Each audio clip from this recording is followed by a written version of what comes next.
We are recording it for the growers that can't join us at this time. Yeah. Okay, so Marcel, I will say a few words in Hebrew, if you don't mind, and then we will start, okay? No problems at all. If you'll understand, then it's good. אוקיי, שלום לכולם. היום הרצאה של מרסל וינס, הוא אגרונום, מומחה בגידולי תפוח וגליניים, עובד באוסטרליה, גם בניו זילנד. הוא יציג את עצמו בטח יותר פרטים. הגענו, מי שעשה את הקישור זה אלי, שיצר איתו קשר ומתייעץ איתו מדי פעם. דרך אלי יצרנו קשר עם מרסל וביקשנו ממנו לעשות שתי הרצאות. אחת היום תהיה על גידול תפוח, ביקשנו ממנו מנטייה עד ניבה, אולי הוא ימשיך הלאה, אני לא יודע. ונארגן איתו עוד הרצאה, אולי עוד שבועיים, על גליניים, שגם בזה עובד. בנוסף, ביקשתי ממנו היום שייתן כמה דקות על פיצול דובדבן, יש לו פרוטוקול שהוא טוען שמצליח מאוד, צריך ליישם אותו בפקה בגרין טיפ, שזה בדיוק עכשיו, אז ביקשתי ממנו שייתן כמה דקות, אז מי שמעוניין תרשמו את הפרוטוקול אחרי זה ואפשר לנסות. So Marcel, I'm moving the talking stick to you, and you can introduce yourself and start by, feel free to speak. Yes. Okay. Good morning to everybody. Yes, it is evening here. You can see my lights. I turn the lights on. I live in Queensland, and around 7 o'clock in the evening, it is dark here. We are subtropical. I show you the next slide. Just to give, oops, I have to do this way. I have to, I don't know if you can see the map for people who are not familiar with Australia, but I work all around Australia in all the green dots and all those apple areas. I visit my growers normally around 4 times a year, sometimes 5, but that's a maximum. I live here. If you can see the contour. You see that? Can you see the contour? Yes. As you can see this, I live here in the tropical part. Why? There's no orchard here, but that's why I like to live there. It is tropical and it is very nice beaches. That's why I live where I live. But to give you an idea, Australia is a very big country. If I go from Brisbane to Western Australia, I have to fly 5 hours. If I go to Melbourne, where the most fruit growers are, I have to fly 2.5 hours. In Australia, we basically use planes and hire cars all the time. I will go further. This tip will do. This is Western Australia. I will show you a little bit what Australia fruit growers, what they're doing and what we were doing. I have to move you guys out of the way. Very good. We are changing the growing systems, but you don't know what the old system is. So I will explain it a little bit what we have been doing the last couple of years. We are very high productive country. We probably produce at least 100 tons of pink ladies, almost from 90 to 100 tons every year. And galas we probably do, depends on where you are in Australia, but in Tasmania, in the cooler climates, we can grow even 80 tons of galas. There's to give you a little bit an idea. And I have to get used to my clicking. Why are we changing? This basically that we want more efficient growing systems, and probably you are in the same way, to reduce labor costs. The labor cost is very even scarce, but also expensive. We have the highest minimum wage in the world in Australia. We are a rich country, but the wages are high. Technically, we can't compete. We have to be more efficient, especially in labor. Just looking back, this is the normal system, what we have in Australia. A little bit different than probably you have in Israel. You see that we have more branches. We we calculate everything in Australia. We want basically 18 limbs on pink ladies. And on galas, we want 24 limbs. We leave a limb inside the tree probably for 8 years, only when it is a little bit big, like this one, 1/3 rule, then we cut it out. We do long pruning, we prune different. And the way they prune in Europe is, in my book, totally wrong. I'm doing this 30 years.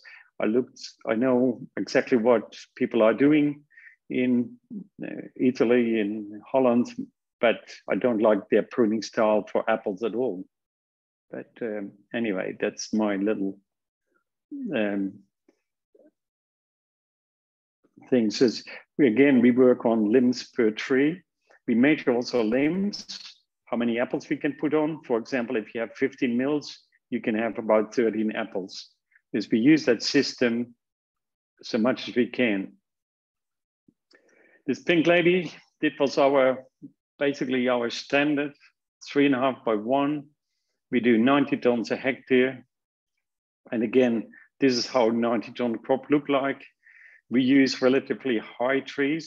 If we plant 3.5 meters, we work on 100%. Our trees are 3.5 meters high. It is high trees.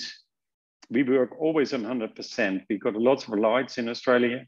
There's, if the row width is 3 meters, means that our trees are 3 meters, sorry, plus 30 centimeters, what they grow every year. Okay, that was what we did in the past. I travel a lot. My wife and myself, we have no children, but we travel probably every year.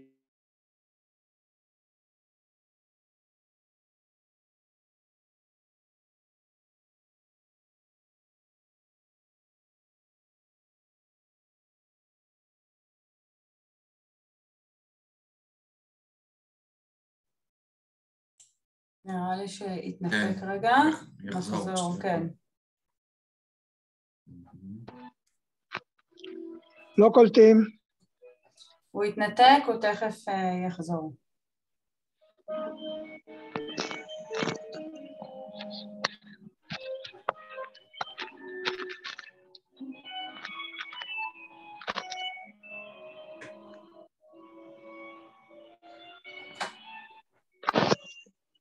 ענת? כן, הוא התנתק, השיחה איתו התנתקה, ואנחנו צריכים לחכות שהוא ייכנס מחדש. הוא הזכיר, או אתם יודעים באיזה קנות הם משתמשים? הוא עוד לא הזכיר, ואני מניחה שאפשר לשאול באמצע. אוקיי. אריה, לא רואים אותך, רואים את הראש, חצי ראש. אתם לא מפסידים הרבה. לא, רוצים לראות אותך, היי. אהלן, שלום אמנון. שלום. הנה הוא חוזר. Again. I'm back again. Sorry, somebody אמנון, תשים על מיוט. Okay.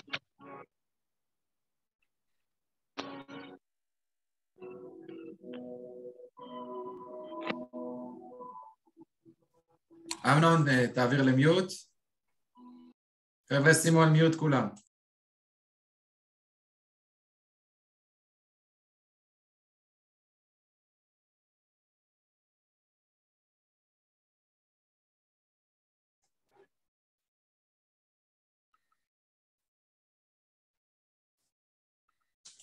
Can you hear me? Yes, now we can hear you, and now we can see the screen. Okay, you can see the screen again. I've stopped my video. Maybe that helps a little bit. But okay, we were sorry. This here we were left. This I travel a lot. I said this. We had a little bit of look around the world. What were we doing? This we went to Bolzano. You guys have been there. 3 meters by 80 centimeters, and they're picking around at 80 tons a hectare. Bolzano, lovely area. A little bit different than, they prune different than us. And I went to the United States, big acreage, they're planting 60 hectares in one block. you know, very impressive. You have maybe seen this system from the US. We had a look at it. We had a trial in Australia about this system. I don't like it too much. You're going against the principle of growing trees. This is a two-dimensional trees, very high productive, very uniform apples, but not a system what we liked. We tried it, and it is a little bit too expensive for us to grow. This differs the US, very high canopies, very high yields, and I hope you can see that. There's again Holland, the Netherlands, the planting. And you see the planting distance in Holland these days is 3 meters by 80 centimeters. Again, we looked at it. That's what we did for quite a while, but we're not doing this system anymore. These growing systems like 3.5 by have been very high productive, and we are changing. Basically, we're going back to 3 meters and 30 centimeters, even very high spindle system. You have seen this, you guys work in Italy, you have seen that. I know from Ali that he has seen this. This system, I call it cordon system, very nice, well done. Again, I was in Italy myself. I showed them how to prune their biboom. They prune different than us. They left too much big wood in, and I showed them basically how to prune the biboom. And that was in Italy probably 3 years ago. Why are we changing? We are waiting for picking robots, and we think they will come. It will take time. I was expecting that they were here already. I thought the last 5 years the robots will be there. And the reason why we're changing is also we want a different tree shape with small planting, small canopies. And that's why we go to 3-dimensional to 2-dimensional. Just to give you an idea, you have seen the Tatura trellis from Australia. That's very famous in Australia. We have a lot of areas like that. This is actually, I can show you.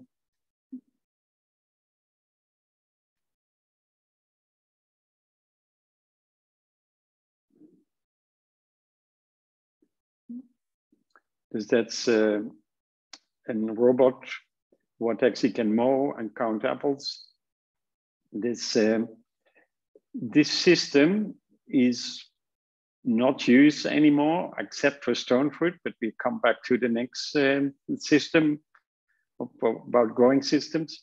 These are probably stone fruit as well, but this is what we call an open Tatura, and that's a very 45 big angles, and we don't use it for that reason anymore.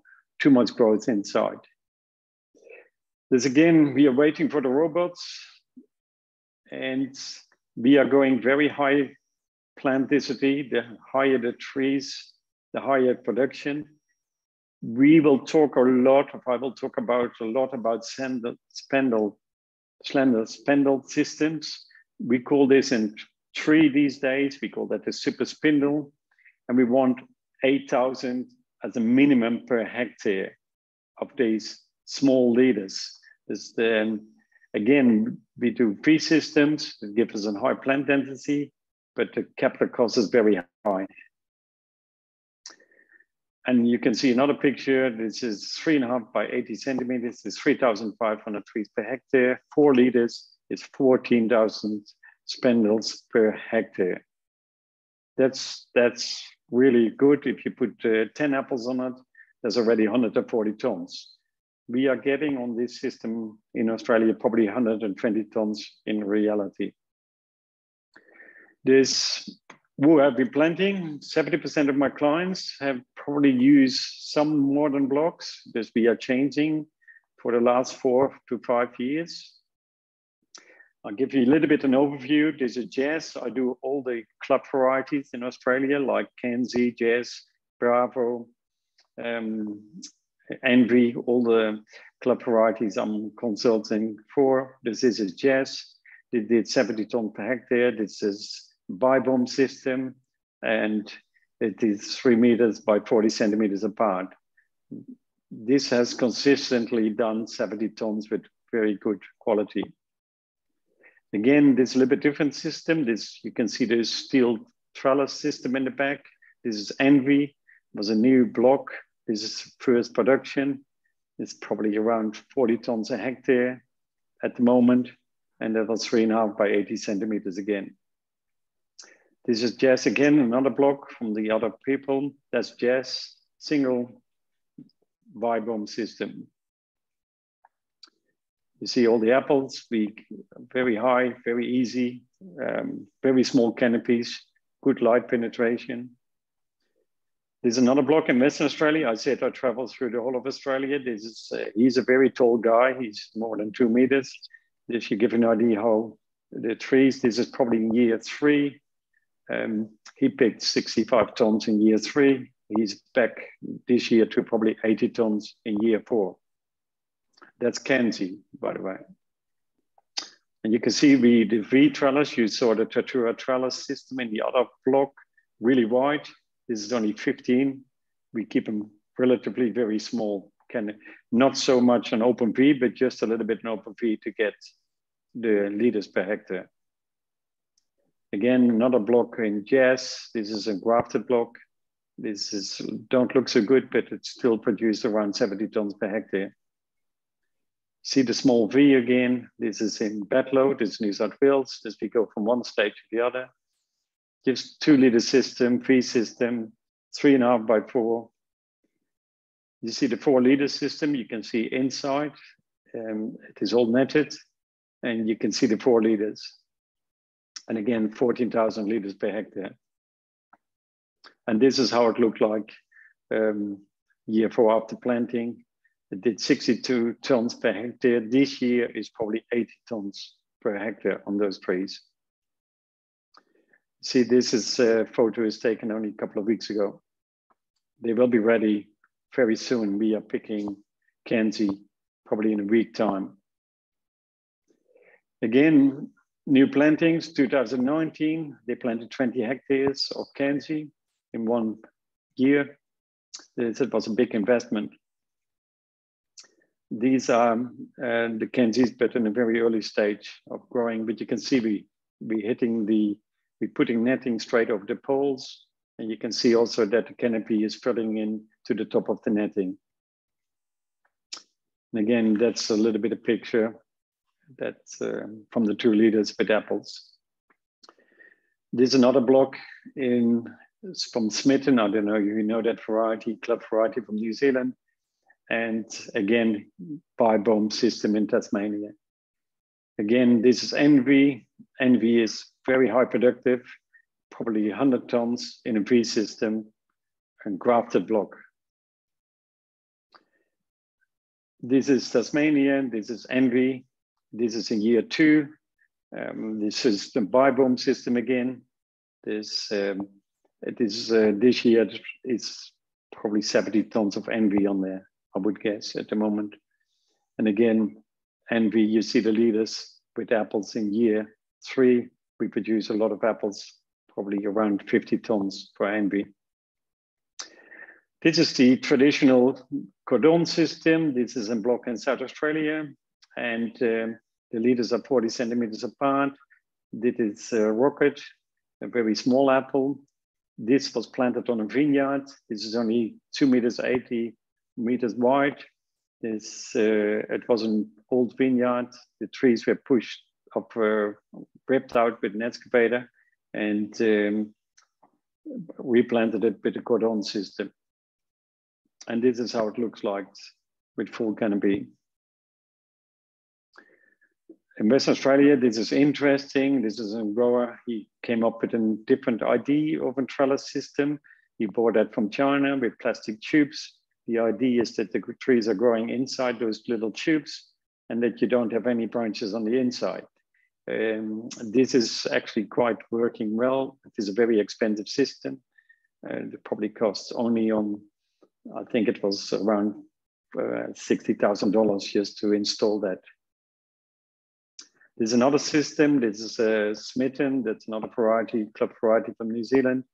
Very high canopy. This is 4 meters almost, very high up in the trees, and we use steel trellis poles over there. And again, I just show you a little bit the V systems. I go through that, biobones. Best cropping block in Shepparton. Shepparton is our biggest growing area in Australia. And all those pink ladies are grafted on a cordon system. And picked this year 110 tons a hectare. That was actually last year. And this year is again, that block is consistent around that 110 tons a year. Shepparton again, Shepparton is a biobomb system. You see the hill netting on top of it, spring. This is a Gala.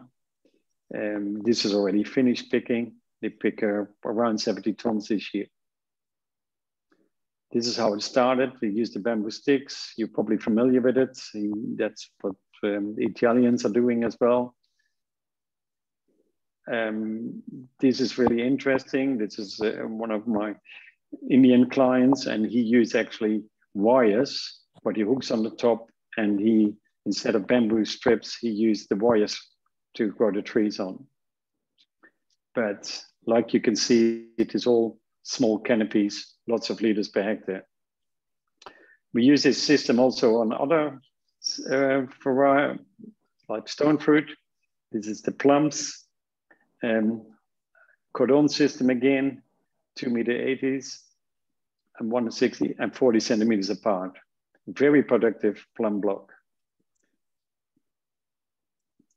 Also, just for your interest, I have a client of mine in Western Australia and in Victoria.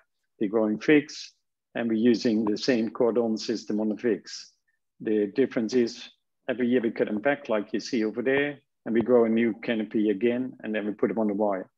Very, very effective system to grow figs, and also very easy to pick. This is cherries, and this is an old cordon system. This is very productive. This is a Tasmania block, very nice, well done. Produced probably around 18 to 20 tons of cherries. This is where you guys were after. If you, the next couple of days for cherries, if you want to have those nice laterals, we use cyclone. The information, and here you can see we use 25 mils of cyclone plus just a paint, and we mix that in, and we cut and wound like this. This is about 5 to 10 centimeters long. This is on an apple tree. I looked for cherries, but I could not find in my photos. I'm not for sure that I have one, but I have too many photos. But you do it about 1 meter from where you, and the break comes under the cut. It is very, very important that you don't do it too low. You do it around probably 1 meter from your graft, and that will all branch up very well. We use also the same system on apples. We use a potato peeler. You don't go too deep. Just cut in with a potato peeler and put your cyclone on with the paint. And only 1 cut per tree. Don't do more. Trees look very sick, apple trees in particular. Cherries looked actually not so sick, and you get a lot of branching from that. If there is any questions, you can ask, okay? Yeah, I have a question about that. Yes. You just put the cyclone on the wound, right? You just correct. Paint it, and you need the paint for that because Yes, you need the paint for that. You need a normal. We use white paint. We try to use the green seal. That was a product, I don't know if you're familiar with it, but that heals over the wound too quick. Okay. We use just a normal white paint. White paint based on oil or just based water? On... Water-based. Just water-based paint. You mix it together and use it on. Yeah. Okay. Yep. Okay. Very simple. And about 5 to 6 centimeters. And a potato peeler is ideal. You can do with a potato peeler and paint straight away. This is very simple and one way to do it. It works very well, but don't do 2 on one tree. It is 1 per tree, and next year you can do another one again. But don't do too many. When you make the trees unbelievable sick, this take up a lot of cyclone, this wound, and if you do too much, you burn the bark too much. Okay, and this is only for the new growth, so for the first year growth, right? You cannot do it. Yeah, we've used it also on apples. You can see this is 2 years old, okay. And it worked quite well on apples in 2 years, but on cherries, you have to do it on 1 year wood, please. Okay. The best effect is on 2 years. Sometimes we use it, some years we tried it as well on older wood, on 2 years old wood, and this still works quite well, but not so good as on 1 year wood. Well, I have a question. What is the best time to do that with the buds, with swollen buds, with green tip? What is the timing? Yeah, we call the really swollen bud to green tip. That's probably, and this is almost too late. You see, when you got almost green tip, you're almost on the late side, but you can still do it. This really buds well. And it's 100%, like you take in the material, mix it with the white color as it is, 100% material. No, 25%. Yes. 25%? No, 25%. 25%, yes. Okay. Yeah, I'll show you the label again. You see 25 mils okay. in 1 liter of paint. All right. Of 75 mils, sorry.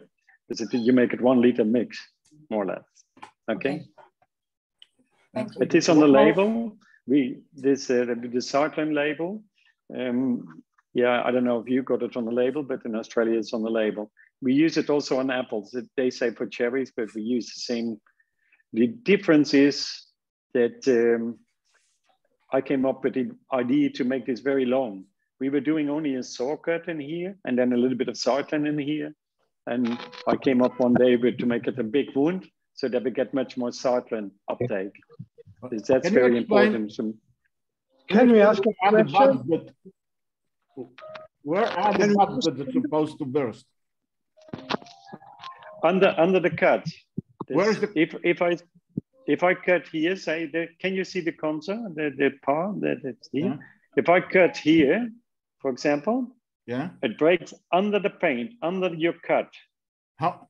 So it's not for a single bud, it's for many buds that are underneath. For many buds, buds. All right. About a meter. It brings it. There's the auxin hormone, just a little bit technical. The auxin hormones travel from the top down. You make the cut, and the gibberella comes up. And this whole meter will be feathered from it. Ah, very interesting. I just say one thing, החומר זה סופרלון, אוקיי? אנחנו חושבים שזה חומר אחר, סופרלון רגיל. What are the rootstocks that you use for apples? We use M9s, we use BET9, we use M26, and we use also some Geneva rootstock from the United States these days, especially the Geneva 202 is quite popular on replant situations. All right. And you can see here on young trees, we have to irrigate in Australia always. It's when we plant a tree, we also put irrigation in. To be honest, we plant and the irrigation goes on the same day. Okay. I have a question about pictures you show us earlier. We saw at least 3 different net colors. One was red, another one was black, and the whites. Can you tell us, please, why different growers use different net colors? Yes. Okay, I explained it to you. I have to say that we are going almost only to gray and black these days. But we have probably 30 years experience with netting. And in the beginning, we were going with white netting on red varieties and black netting on, for example, grannies to keep them darker. But these days we're going almost like only gray or black on all apple varieties.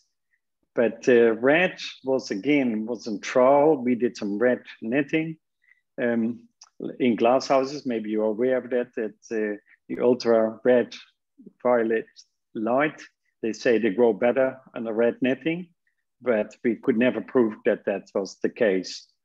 But one thing I can say to you, if you want to grow trees, if you put netting over the trees, they will grow much better, especially in Australia. We have quite often 40 degrees days. It can be hot here. And this year was very cool, but normally we have at least 1 week of hot weather in Australia. And the black netting helps much better to protect for sunburn. But most people these days probably call gray. There's a little bit of black, a little bit of white. But white netting we use only as a throw over net, what we throw over the net, over the trees without construction. Is that your answer? Yeah. Do you have any limitations of winter chilling in any area in Australia, or you have it adequate in all the apple growing regions? No. Maybe Marcel, just 1 second. Maybe you finish and then we can have a talk, but finish the presentation. Okay, that's fine. We'll do that. I will go further. Okay. Yeah, sure. This is on Cyclen. Again, this is a two-dimensional system, what you saw on from the United States, because we tried that in Australia. This is one of the best growers in Australia, the Mason family. It is, they produce probably 120 tons of envy on that system, but it's a lot of work. This is another system. You can see some pears on his cordon system. This is only 2 meters 80 or something, very close, beautiful block. And this is some apples. I can show you this video. That was 2 years ago now. And again, I want you to show you the high canopy, easy systems. And normally we start doing summer pruning this time of the year. But it gives you a little bit an idea about the apples.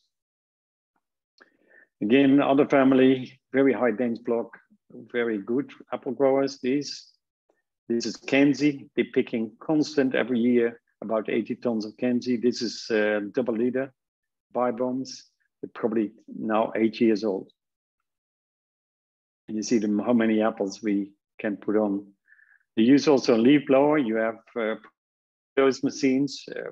This is very popular in Australia. I would say every district we got some, and sometimes contractors blow leaves to get better color. This is after leaf blowing on Kenzie. You see the shredded leaves. That's what the leaf blower does, and you get more intense color. And again, we use Extende for coloring as well. But what I said, if you ever plant high dense block, make sure that you got enough pollination in the blocks. We find that with the high yields, you need definitely, this is a granny, and it's a Kenzie or Jazz. But I took this photo just to show you the pollination. Be aware that we plant probably every 10 tree is in pollination. There's another block in Queensland, and you can see the bibomb system with very small canopy, very nice firs, just the perfect job. And again, this is envy of Jazz block. Sorry, this is a grafted Jazz block. Ambrosia, I don't know if you know this apple. This comes from Canada. It's a sort of early variety for us. Big apple, very big apple, a little bit soft, but again, club variety. This is envy in Queensland from the same growers. It was 90 tons a hectare last year, and probably this year is probably 110 tons on the same block. This planting system, we're growing apples more like pears. I show you these photos. These come from Holland. You can see the conference, you see the frost. And this is my brother in Holland with his 2 little sons. Also a V system. This the system, this system, those guys are already growing up. They have their own business already. This is a couple of years back, probably 20 years back now. And you see small canopies, very high dense block, free system in Holland. This, how do we start? This is probably the most important part of the presentation, and that's also the end. But we make sure that before we plant the soils, we make sure that we put enough calcium on. There's, we are not unusual to put 5 tons of lime on, and also like 2 tons of gypsum. We want to make sure that the calcium is around that 70%. That's very, very important for us. We always prepare the soils so good as we can before planting, so that this ratio is to the optimum for apples. That is, we want 4% of potassium in it, but at least 70% of calcium. As a fruit grower, you got only 1 in the 20 years opportunity when you plant a new block to make your soil absolute perfect. And again, preparation of the soil. We try to increase the fertility. Our soil in Australia, we have some very good soils, but we have also in West Australia unbelievable bad soils, probably the poorest soil in the world. We put also organic matter like chicken manure, bull manure, cow manure, whatever we can find. We also use sometimes a little bit of brown coal on blocks where we can't find any manure. We got plenty of brown coal, costs not much, to bring in more carbon in the soil. Trellising, we put trellising up before we start planting. This is a system from New Zealand. You have maybe seen it. You can buy this, very expensive. It's cost you almost $100,000 a hectare. It is very easy to install, but we put the trellis up before we plant a tree. There's planting a tree.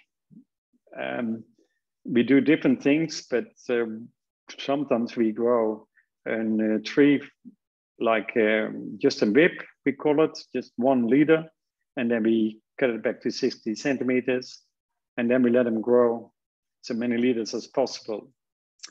The more liter, the more auxinohormones they produce. And I'll show you a picture. We do also a little bit different. We use also the bibo of the knip tree. You have heard about the knip tree, you probably bought them.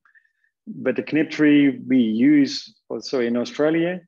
We cut the middle out and we leave the most 2 even branches for the bibo system. That's how we start. Is we leave these trees growing for 1 year, then we cut them back to the 2 liters or 4 liters, whatever you want. This again, we do that after the June for you guys. I put that June after the longest day. Then we cut back and you can see we pick the liters. Just an example, we let the tree grow with 1, 2, 3, 4, 5, 6, 7, 8, 9, 10 liters. We don't care.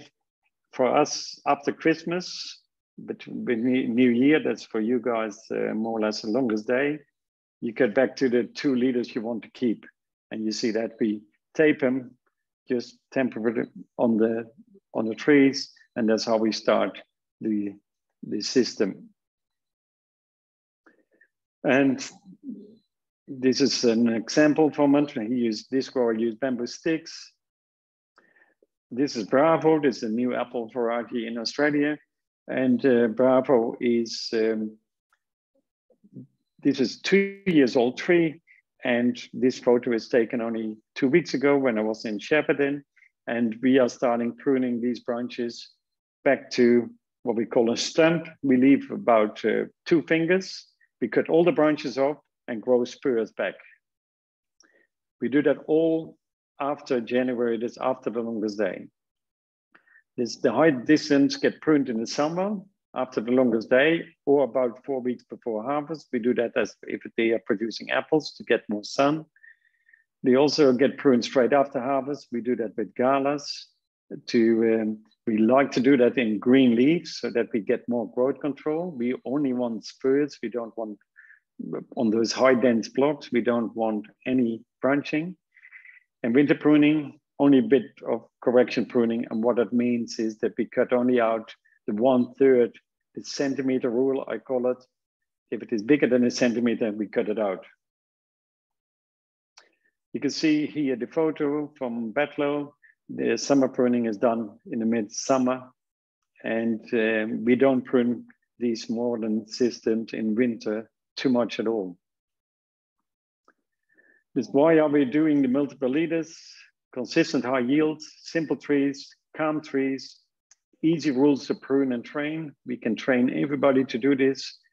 No picking or platform or ladders, that's the ideal.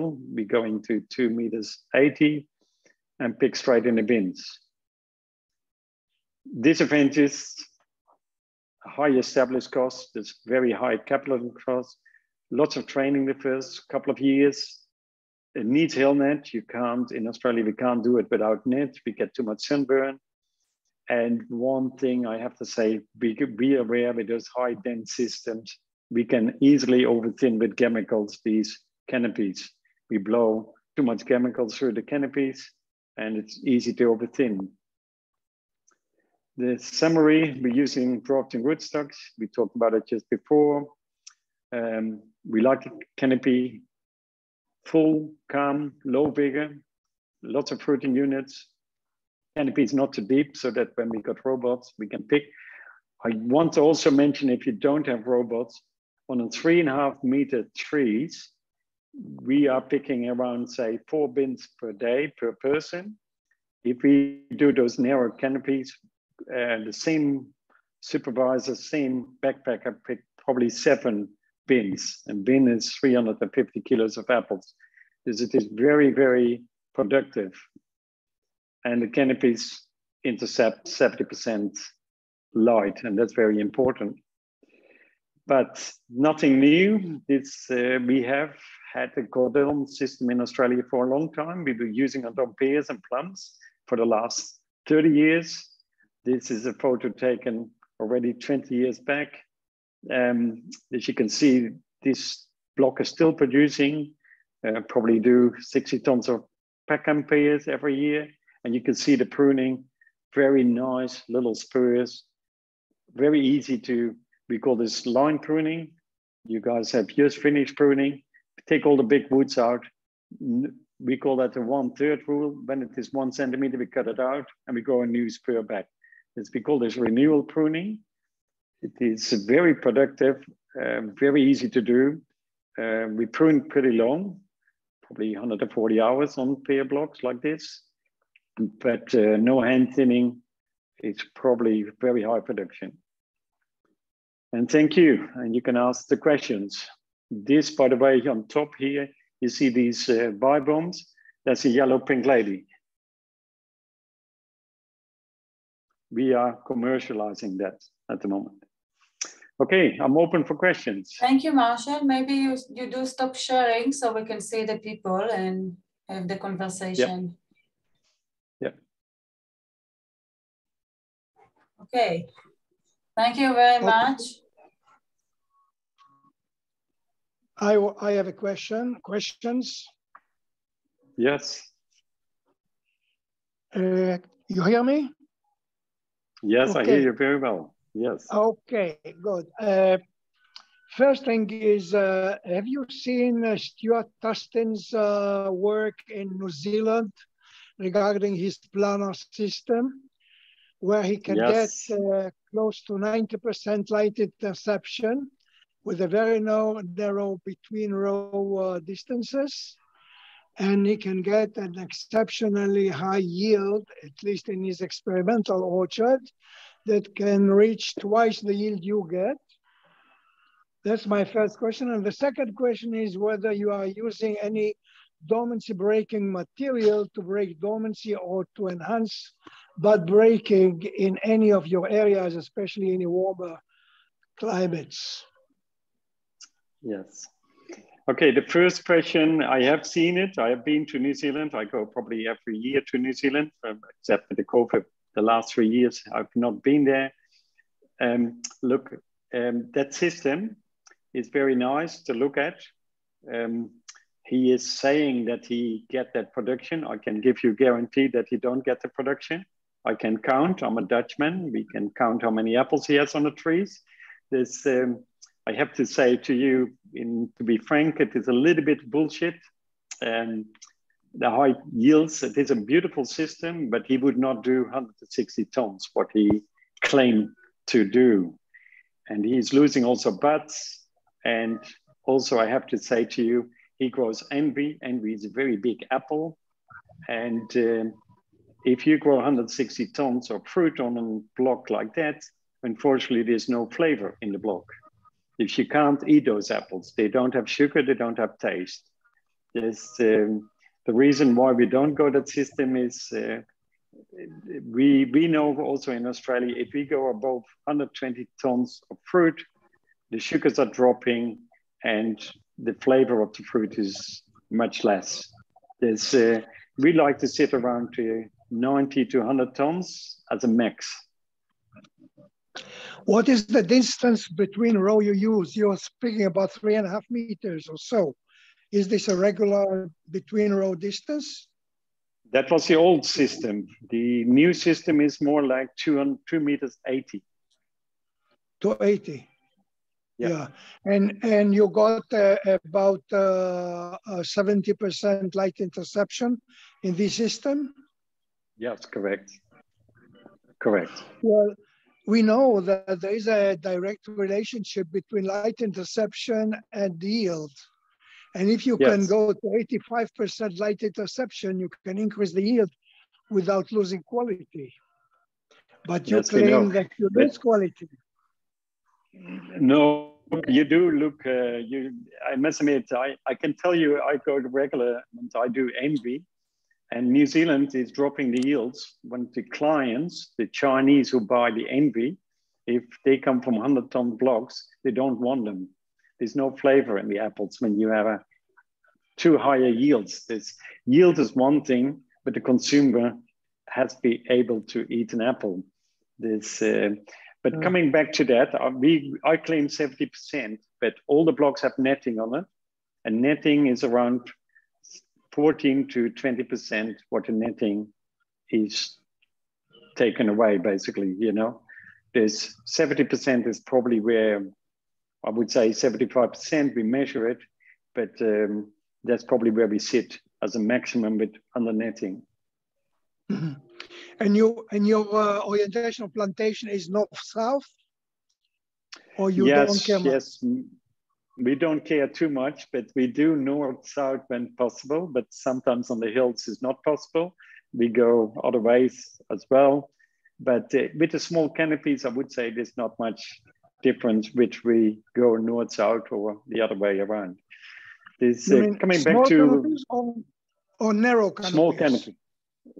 How about narrow and small? Narrow and small. Yeah. Yeah. Okay. Now about the dormancy breaking agents. Yes, it's, we use them. We use them a lot. Except in Bedlow and Tasmania, there's only 2 areas where we don't use when they got enough chill hours. We have some areas in Australia with only 600 chill hours. We have very little chill hours in some areas. And we use Dormex, we use Waken, and we use another product, what we call Erga. We have 3 products in Australia what we can use. The best one is probably Dormex, but it is not good to spray. It's very poisonous. Waken is an oil. It's the second best. And then Erga is another oil product, and it's the third best. We apply that around 75% of the normal chill hours. I would say for us it is August. It is. We do also sometimes on other areas. We do when we got already green tip, like you are probably having at the moment, and we lower the rates of Dormex to. It's how later we spray, the lower the rate of Dormex we use. You use oil also, including to the other chemicals? We use oil as well, yes. We use oil and copper spray as well, as an, and with some potassium nitrate in the mix as well. Mm-hmm. Do you use any other adjuvants or penetrators like armor break? No. Okay. No, we know armor break, but we don't use it now. Yeah. I have a question, please. Yes. What about the sunburn in the systems? Yes, look, Australia can have a lot of sunburn, and under netting is very good. Without netting, we get up to 30% sunburn in a normal year. But most growers use on those high new dense blocks netting. My way of thinking is we will be not having anybody growing fruit in Australia without netting in the future. Do you leave the net after you put it after the bloom and then you leave it till the harvest, or you take it off 2 weeks before harvest to achieve more color? How do you handle with the net? We leave the net on when we harvest. This netting, if you have a little bit of experience or not, we have 30 years experience with netting in Australia. The color will come. It comes always late on the netting. You normally 1 week later when you leave the netting over it, but the color will come just as good. We leave the netting definitely over it. When we got parrots, we got fruit bats, and if you don't leave the netting over, you come the next morning and there's no fruit left. The fruit bat will eat it. You have to keep the netting over the fruit till harvest. What percent of shade you need? What is the percent of shade for the nets? The shade is probably 18%. 18? 18. Yeah, say 20%. That's a rough figure to remember. 20% is what it takes. But when you prune nice and open trees, we have no problem with production. Although I must admit in the spring, some areas in Australia, we roll it up. We got snow, we got Batlow, we got snow. Believe it or not, we have one area in Australia where we can have snow, thus we have to roll it up. But most other areas in Australia, we leave the netting out in the winter, but we open up every 10th row so that we get the bees, the bees don't fly under netting. Keep that in mind, okay? We did some trials in Australia with researchers, did that, not myself, of course. But under netting, a bee don't like to fly. He only goes maybe 3 times a day. Without netting, they're going about 25 times a day. Bees don't like to fly under netting. Can you talk a little bit about the rootstocks? Why you prefer one to another according to the system, growing system? Yes, this, okay, rootstock, the most popular rootstock is, I probably have to explain it, but you saw Australia is a very big country and we have totally different root soil. Because in West Australia, for example, they have very bad soils that we use M26 or Geneva 210, I think it is. There's Geneva, they are a little bit more vigorous rootstocks. We look to the soil, or I look to the soil, and then we make a decision there's a good fertile soils like in Batlow, where we have very high organic matter. We use an M9s, and we can even grow M9s with 4 liters in Batlow. And in Tasmania, the same thing, good soils. We look per area, and we make a choice for rootstock for how much bigger we expect. If we have low, say, a replant situation, we prefer the Geneva rootstock these days, but we are happy to plant an M9. But in M9, we do only 2 liters in a replant situation. We never do 4 liters on a replanted situation. But the most popular rootstock in Australia is definitely M9 and M26. Do you get bee balm trees from the nursery? We can do that, yes. But the most people, we can do that and we do it. But quite often we prefer almost to have a single rod, one little leader, nothing else, just one little pin. When you cut them back to 60 centimeters, you get a very, very uniform block. Two questions. First, you plant the roots on bare rootstocks, on the winter plants? Yes. That's the yes, first. we do. Yeah, we do actually. We have different systems, but we do normally with bare rootstocks, like you said. But also we have a few nurseries in Australia who grow all the trees in pots. And we basically plant them with the pots. We open them, put a little bit of the roots up, and we plant them that way. And when is the planting time? Sorry? The planting time. Autumn, winter, spring, winter.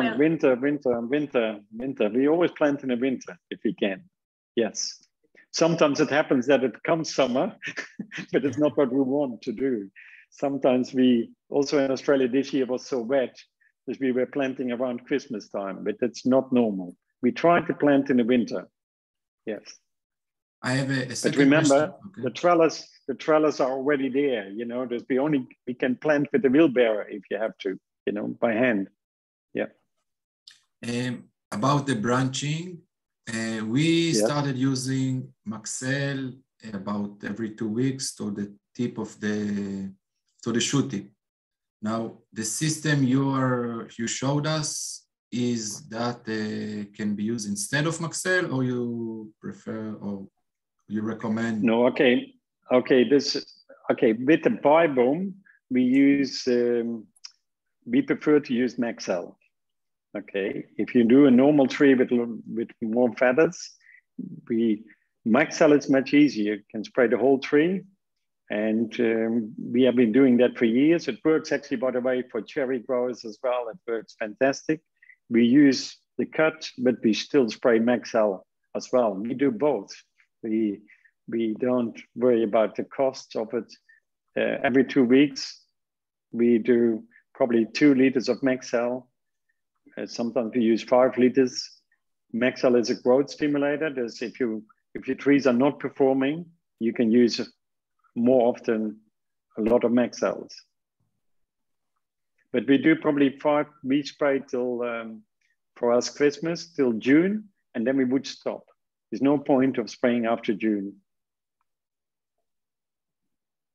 Well, one more question before. You mentioned you are doing the summer pruning after the longest day, but you're talking also all the tillage summer pruning, or just for the new canes? Because we are giving exactly the opposite recommendation, to do the summer pruning before the long day, because you don't get new fruitings for the next year. So it's just the opposite. Yeah. Maybe we are mistaken. Yeah, we do it. We do, for example, on young trees, we prune around. We don't, in Australia, we got a very long summers, I would say, and we get a lot of regrowth. We really, the trees want to grow in the summer, and especially late, and we don't want that. We delay our summer pruning so that we don't get the regrowth so much. Okay, when we do it too early, we get too much shoot growth again. But you don't have problem with new fruits or new flower? No. There's plenty of light. We have very high light levels compared to most areas in the world. There's absolutely, they bud up really nicely, and we spray sometimes also a little bit of Etril to get more buds. This is on the new canopies. Okay, in the old systems, we did the normal summer pruning around 3 to 4 weeks before harvest, you know. Okay, thanks. And the old systems we prune in the winter, but in the new system, we don't prune in the winter. We go on a holiday. Do you use regulators for inhibit the growth? Can you please repeat like that again? Regalis, like a trail, like. Oh yeah, Regalis, yes, yes. We use every tool. In a young trees? Yes, yes. We use it on the young trees, but then we use it with one nozzle on the bottom, for example. Yeah. Only not the top, and just on the bottom. And we use all the tools we can. We don't want the bottom to grow. We want only spurs on those high dense systems. We use basically Regalis on the bottom, but not on the top. Okay. Regalis works. Just in Regalis, or you use it a trail too? Which one did you mention? The other one? Regalis, you mentioned, and the other one? Etaphon. Oh, Etaphon. No, Etaphon, we spray the whole tree. But not in young trees. We don't use Etaphon on young trees, except maybe very late in the season, like now. Just after harvest, we use the Etaphon. Okay. I would like to ask about the two-dimensional system. Yeah. Can I? Yeah, the two-dimensional multi-leader system, they say, can be used also to adapt it to the vigor of the tree. So when you have a more vigorous tree, you can leave more leaders. Do you have any experience with that? Yes, that's correct. We are more vigorous. You have seen on the slideshow that we do also sometimes 4 leaders, you know, how more vigor, how more leaders. And you have seen the research from Italy where you can definitely stop the vigor. That's no doubt with that. Yes. Is there any the best way? orchard? Yeah. Yes, we have pedestrian orchard, but only blocks, not whole farms. People do experimenting with it, but we have blocks like that. Yes, probably 20 hectare blocks. Is it economical compared to the 3-meter tall trees? Yes, yes, I would say yes, especially the efficiency from labor. Yeah. Now, when you speak about between a row of 2.8 meters, you have to have special machinery for that, or you use the same machinery?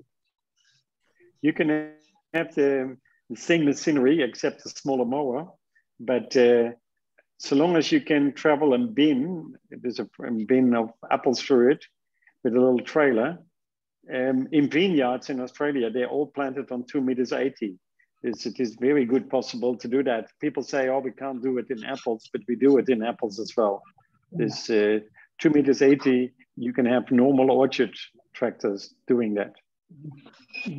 Now, if you have a pedestrian orchard with a height of a tree, let's say of 2.20 meters or 2.30 meters, in order to get the optimal light interception, you really can reduce the between row distance to 2.5 meters easily.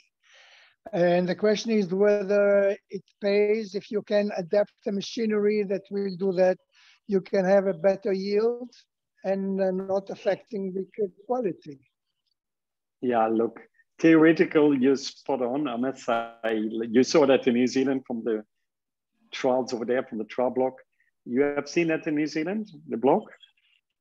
Yeah. I've seen 2 meters by Dustin's work, yes. Yes, exactly. That block, you can't put a tractor through that, you know, like you can't put a bin of apples through that. It's not practical. 2.80 meters is probably impractical, very good possible. But we leave the tree a little bit higher. I have to say, even if we do 2.80, we quite happy to use a step ladder, you know, to get the higher yields, to get more light interception. Yeah. Okay. Okay, I think. Last question, Yes, Marcel, if possible. You mentioned the over-thinning with the high density and multi-leader orchards. So I wanted to ask what you have changed in the chemical thinning. Did you lower the spray volume or did you lower the percentage of the materials? What was the change in order not to achieve high thinning, over-thinning? Yeah, this firstly, when we spray, for example, ATS, we spray every second row. We don't go through every row. And then the next time when we do another ATS, we go the opposite rows again. This we do, that's one big change we do. We don't spray the trees on both sides. And we noticed that we overdose the ATS too much. This, when it comes to secondary thinning, we don't mind like Maxell. If we use Maxell, then again, we probably only go every second row again, but we use the hectare rate, the normal hectare rate. If it is 8 liters a hectare or 10 liters a hectare, but we go always every second row on those high dense systems. Thank you very much. Our experience is if we go, yeah, we try to do the normal hectare rates, but yeah. More one question, Marcel. About, yeah, I'm happy. About sundowner thinning. Yes. Sundowner is it's very hard to thin. Because normally we do with ATS, we mix in Atril together with ATS, 200 mils of Atril with a normal rate of ATS around pink stage. That's early, before flowering almost. And you guys, if you have good pollination, that's probably one question I have to ask.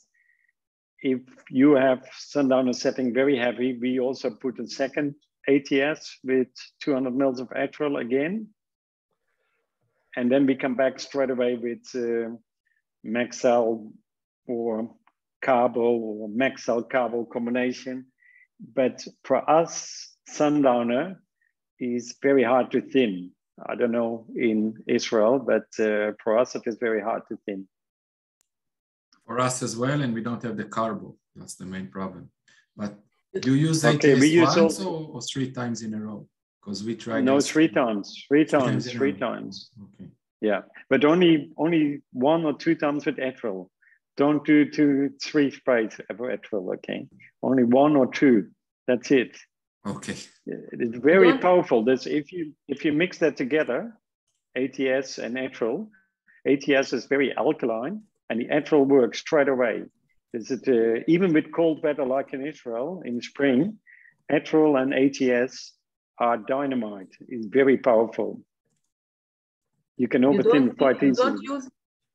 You don't use the NAD, NAA for thinning? We use NEA as well. We use NEA